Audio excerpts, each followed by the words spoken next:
మనసు అదే మమత అదే పనిగా ఏదో తపన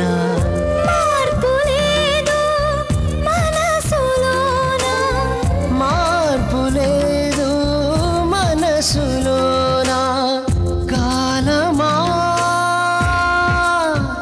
మాయనిదేనా బంధమా అనుబంధమా బంధమా అనుబంధమా బంధమా అనుబంధమా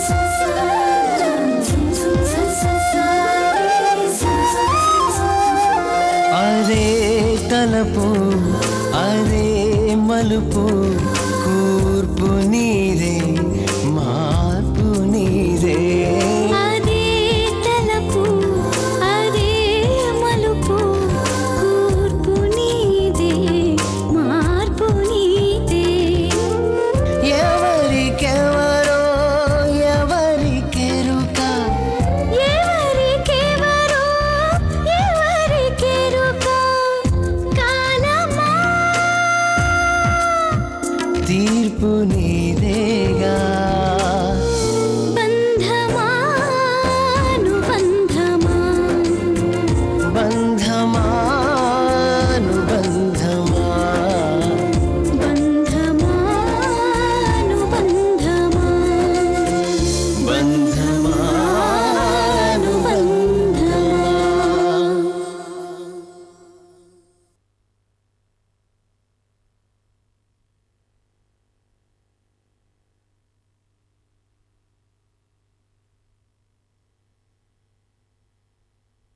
మీ జీవితంలోకి ప్రవేశించిన మొదటి స్త్రీ ఆమెనట. ఇదంతా మాధురి పని. గర్భవత ఇంపాసిబుల్. ఈవిడ గర్భవత అయ్యే అవకాశమే లేదు. స్కానింగ్ లో మగబిడ్డ పుట్టుపోతున్నాడో తెలియంది. No chance. కావాలంటే ఆవిడ్ని ఇక్కడికి తీసుకురండి, మళ్ళీ టెస్టులు చేద్దాం. కడుపులో నొప్పి రావటానికి అసలు కారణం ఆమె కడుపులో పెరుగుతున్నది బిడ్డ కాకపోవడం, పెరుగుతున్నది కణితి.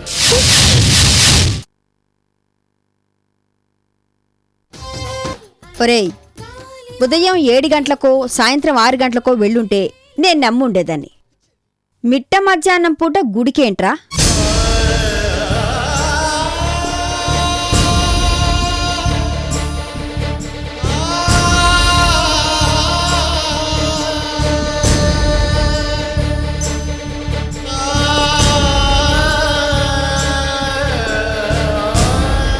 సుధా, గుడికెళ్ళావా? ఈ టైంలో గుడికేంటి? అసలే నీ కొంట్లో బాలేదు. ఒక్కదానివే బయటికి వెళ్ళొద్దని చెప్పాను కదా. మమ్మల్ని ఎవరినైనా పిలిస్తే మేము తోడు వెళ్ళేవాళ్ళంగా. ఎవరిని పిలవకుండా ఒక్కతే వెళ్ళింది, నువ్వేమో మమ్మల్ని అంటావు. సుధా, గుడికెళ్ళేటప్పుడు అమ్మని తోడు తీసుకెళ్ళొచ్చు కదా. ఏంటండి, చిన్న విషయానికే ఎందుకంత టెన్షన్ పడతారు? ఎందుకు గుడికి వెళ్ళాలనిపించింది. పక్కనే కదా అని ఒక్కదాన్ని వెళ్ళాను. అయినా దేవుడి దగ్గరికి వెళ్ళడానికి టైంతో పని ఉందండి. సరే, ఇందాక ఫైల్ వెతకమని చెప్పాను కదా, ఎక్కడ పెట్టా?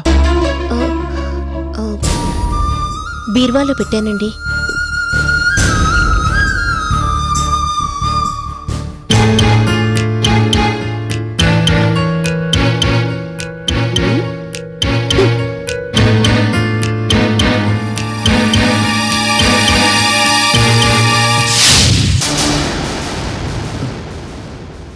సుధా, ఈ ఫైల్ కోసమే అర్జెంటుగా రావాల్సి వచ్చింది.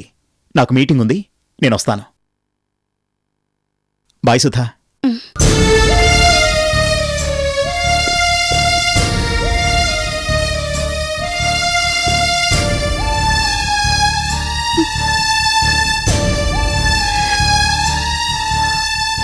నాకు ఈ విషయం తెలిసినట్టు ఆయనకు అస్సలు తెలియకూడదు. నాకే ప్రమాదం లేనట్టు ఆయన ఎలా నటిస్తున్నారో నేను అలాగే నటిస్తుండాలి.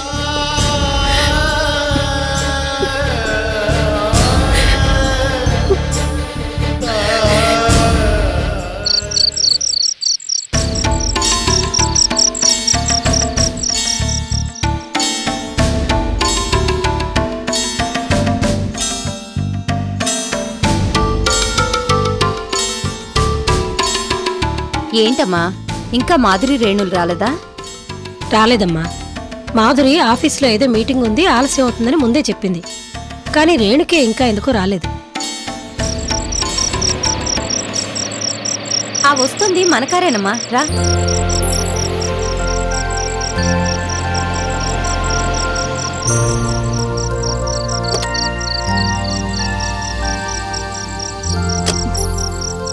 కార్లోనే ఉండిపోయారే, దిగి లోపలికి రండి. లేదండి, ఇప్పటికే లేట్ అయింది, నేను వెళ్తాను. మీరేం మా ఇంట్లో భోంచేసి వెళ్ళక్కర్లేదులేండి. జస్ట్ ఒకసారి కార్ దిగొస్తే మా మమ్మీని పరిచయం చేస్తాను. అబ్బా రండి.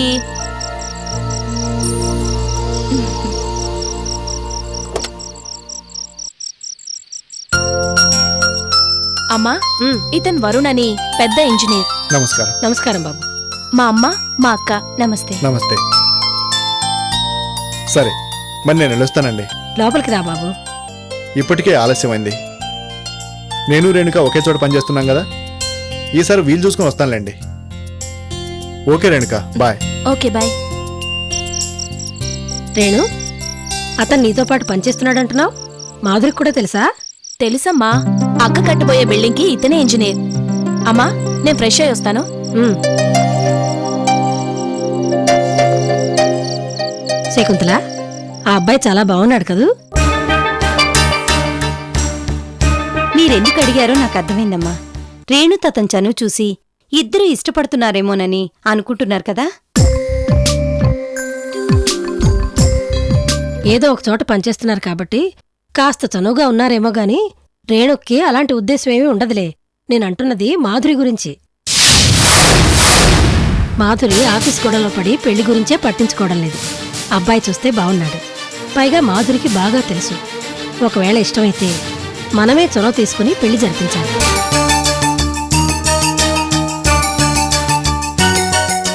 లేదంటే మాధురి పెళ్లి పెటాకులు లేకుండా ఎప్పటికీ ఇలాగే ఉండిపోతుంది. అమ్మో, వరుణ్ణి అనవసరంగా ఇంటి వరకు తీసుకొచ్చాను. అమ్మ అనుకున్నట్టుగానే నిజంగా వరుణ్ణి అక్కకి కట్టబెట్టినా కట్టబెడుతుంది. వీలైనంత త్వరగా వరుణ్ దగ్గర నా ప్రేమ విషయం తెలిసేలా చేయాలి. మనం అనుకుంటే సరిపోదు కదమ్మా, మాధురిని అడగండి. తన మనసులో ఏముందో ఏమో. దాని మనసులో ఏముందో చెప్తే నాకీ బాధలన్నీ ఎందుకు? ఎప్పుడో 6 ఏళ్ల కిందట జరగాల్సిన పెళ్లి ఏం జరిగిందో ఏమో. అసలు పెళ్లే చేసుకోనంటూ మొరాయించ కూర్చుంది. భగవంతుడు దాని ఎదుటిన కళ్యాణ గీత గీశాడో లేదో. నువ్వు రామ్మా.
విజయ, అవి చూద్దాం రండి.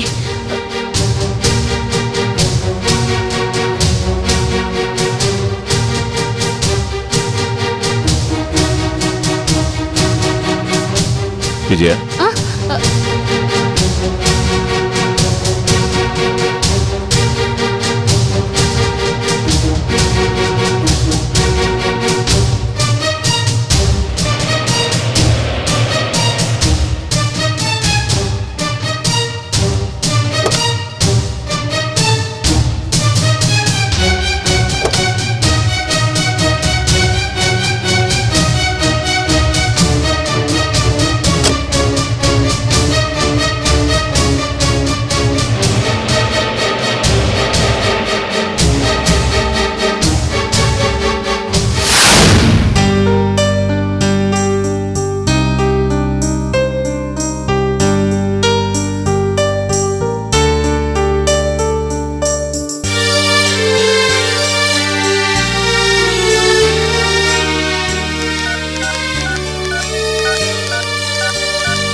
హలో వదిన గారు, నేనండి రుక్మిణిని మాట్లాడుతున్నాను.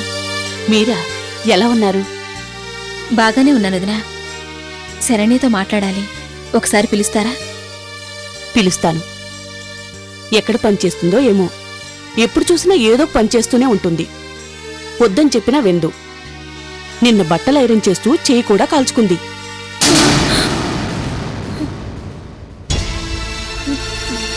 పిలుస్తానండి. శరణ్య, శరణ్య,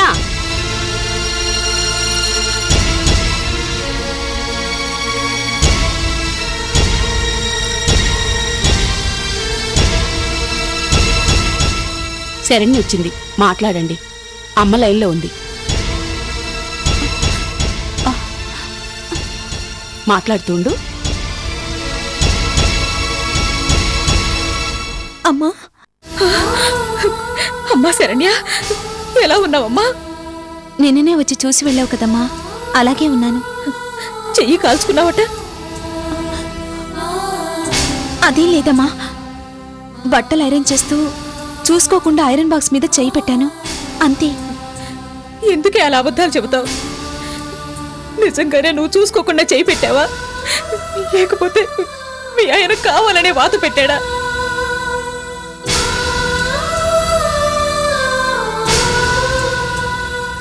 ఇంకా ఎన్నాళ్ళ నీ కష్టాలు పడతావే? ఈ విషయం మీ నాన్నగారితోనూ అత్తయ్యతోనూ చెబుదాం, వాళ్ళైనా నిన్నీ కష్టాల నుంచి బయటపడేస్తారు. వద్దమ్మా, ఆ పని మాత్రం చెయ్యొద్దు. నువ్వు ఈ విషయం ఎవరితో అయినా చెప్తే నా మీతొట్టే. నువ్వు ఈ విషయం బయట పెడితే నా కష్టాలు పోకపోగా నేనే ఇంట్లోంచి బయటికి వెళ్లాల్సి వస్తుంది. మరి ఎలాగే? అక్కడ నీకు ఏ క్షణాన ఏం జరుగుతుందోనన్న భయంతో నేను ఇక్కడ ప్రశాంతంగా ఉండలేకపోతున్నాను. ఈ రోజు నీ చెయ్యి కాల్చిన వాడు రేపు నిన్ను కాల్చడానికి గ్యారంటీ ఏమిటే? చూడమ్మా, నాకు చావైనా బతుకైనా ఆయనతోని, చివరికి ఆయన చేతిలో చావడానికైనా సిద్ధపడతాను, కానీ ఆయనకు దూరంగా మాత్రం ఉండలేనమ్మా.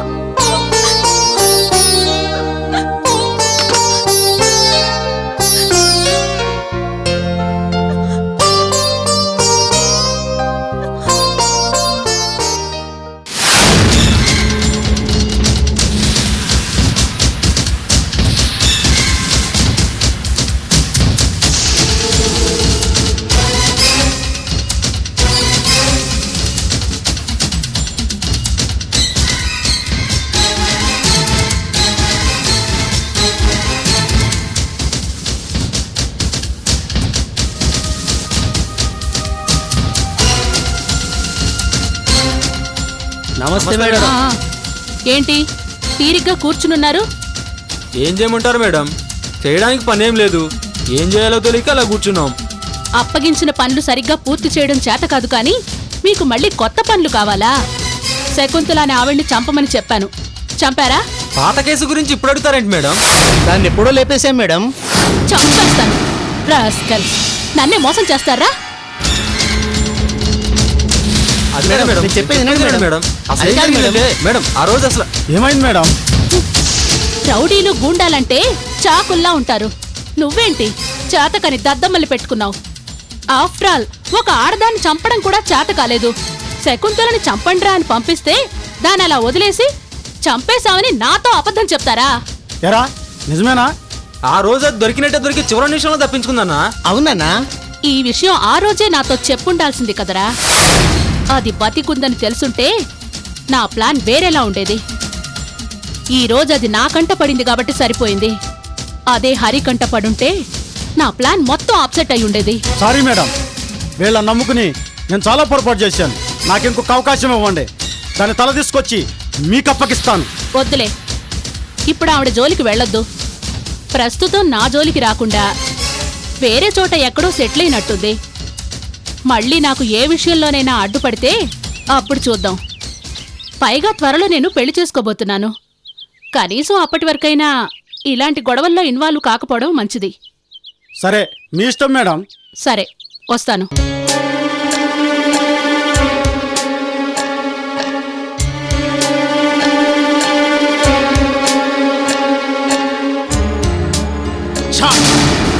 రండ్రా.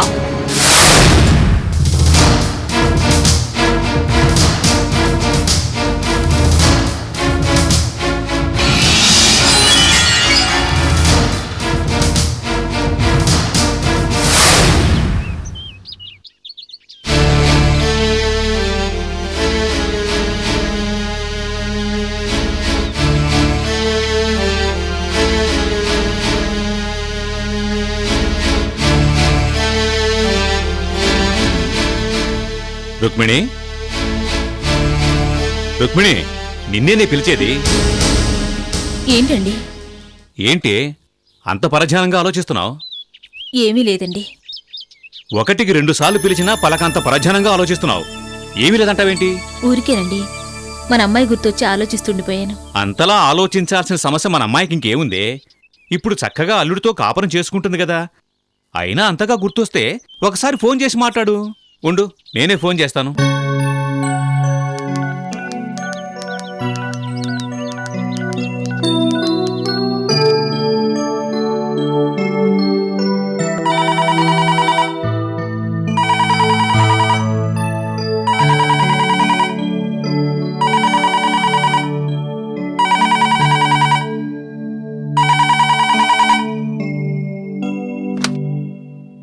హలో అమ్మా శరణ్య, నేను మీ నాన్నని మాట్లాడుతున్నానమ్మా. డాడీ, మీరా? ఎలా ఉన్నారు? నేను బాగానే ఉన్నానమ్మా. ఇదిగో మీ అమ్మ నీతో మాట్లాడాలంటే ఫోన్ చేశానమ్మా. 2 రోజుల క్రితమే నేను చూసింది కదా, అప్పుడే నీ మీద బెంగ పెట్టుకుంది. ఇదిగో అమ్మతో మాట్లాడు. మాట్లాడవే. అమ్మా శరణ్య, ఏంటమ్మా నా గురించి ఆలోచిస్తూ బాధపడుతున్నావా? నువ్వలా బాధపడితే డాడీకి అనుమానం రాదు? అమ్మా, ఒక్కసారి ఆ సీతమ్మ తల్లిని గుర్తు చేసుకో. ఆమె పడ్డ కష్టాలతో పోలిస్తే నా కష్టాలు ఏమాత్రం చెప్పు. నువ్వు కొంచెం ధైర్యంగా ఉండమ్మా. ఉంటాను. అలాగేనమ్మా, ఉంటానమ్మా.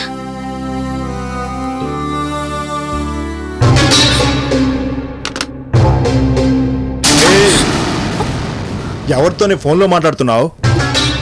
నీ మాజీ మొగుడుతోనా లేక నీ రంకు మొగుడుతోనా?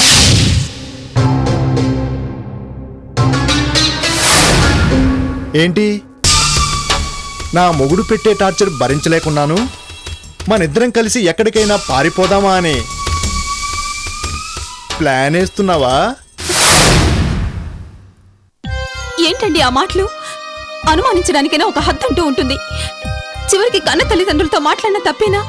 అయినా జరిగిన పరిస్థితులను బట్టి అనుమానించే వాళ్ళకైతే ఏదో ఒకటి సర్ది చెప్పొచ్చు. కానీ కేవలం అనుమానించడం కోసమే జరిగే పరిస్థితులను ఆసరాగా తీసుకునే వాళ్ళకి, మీలాంటి వాళ్ళకి ఎంత చెప్పినా ప్రయోజనం ఉండదు. చాలా ఎక్కువ చెప్పావు గానీ ఇక నోరు మూస్తావా? నువ్వు నీ అమ్మా నాన్నలతో మాట్లాడుతున్నావని తెలిసే కావాలనే ఎవడితో పడితే వాడితో లింక్ అంటగట్టారు.